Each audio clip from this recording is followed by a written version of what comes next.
Marina Prentoulis is an associate professor at University of East Anglia. She joins me now from London. Thank you so much for your time. Now, this is a situation where neither side can really walk away. And there is some talk, some optimism now of a deal taking place. Do you think we're going to see that in the next few hours or the coming days? I think there is still a possibility for a deal, and we have to remember that negotiations at this stage, they go on until the very last minute. Of course, there is the problem that this deal has to be rectified by the parliaments in Britain, but also in Europe, and in this sense, there is not much time.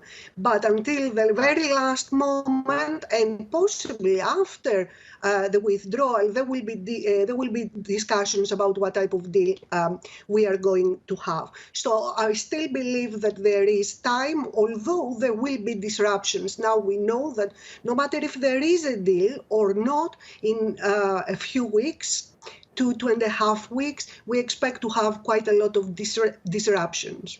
Well, let's talk a little about that disruption, because deal or no deal, what happens come 1st of January, especially to the British public? Well, the first thing is that there are a lot of problems with businesses, with British businesses, which all this time they wait to see how they should organize for the future, if they're going to pay tariffs, what they are going to do, and they couldn't do that all this time. So there will be a lot of disruption in terms of the businesses we have with the EU. And of course, we saw that in the last couple of days, the EU as well, they tried to put in place some measures in terms of traveling, aviation, and so on. If there is no deal, how can we expect relations to play out between Britain and the EU, and especially with a country like France? We're hearing that Paris doesn't really want to budge on certain issues. So how does that affect the relationship then between Boris Johnson and Emmanuel Macron's governments? I think the relationship has been problematic, at least since September, when Boris Johnson decided to announce that there will be the UK internal market bill, which effectively it will override parts of the withdrawal agreement. And at that point, it was obvious that from the UK side as well, trust wasn't a big issue. And I think since September, things have gone worse.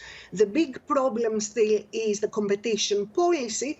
And of course, in order to have a deal between the UK and the EU, both sides, they have to make sure that there is a level playing field. I think Britain does not want to talk about that and accept that. But from the EU side of things, there should be a level playing field in order to make sure that this will allow them to give access, of course, to the single market.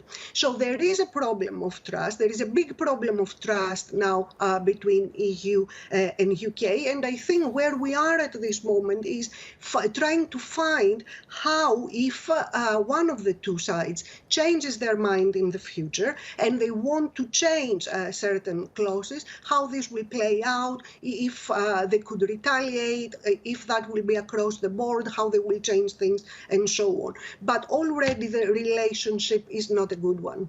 Yeah, of course, a deficit in trust is a term we've been using a lot this evening.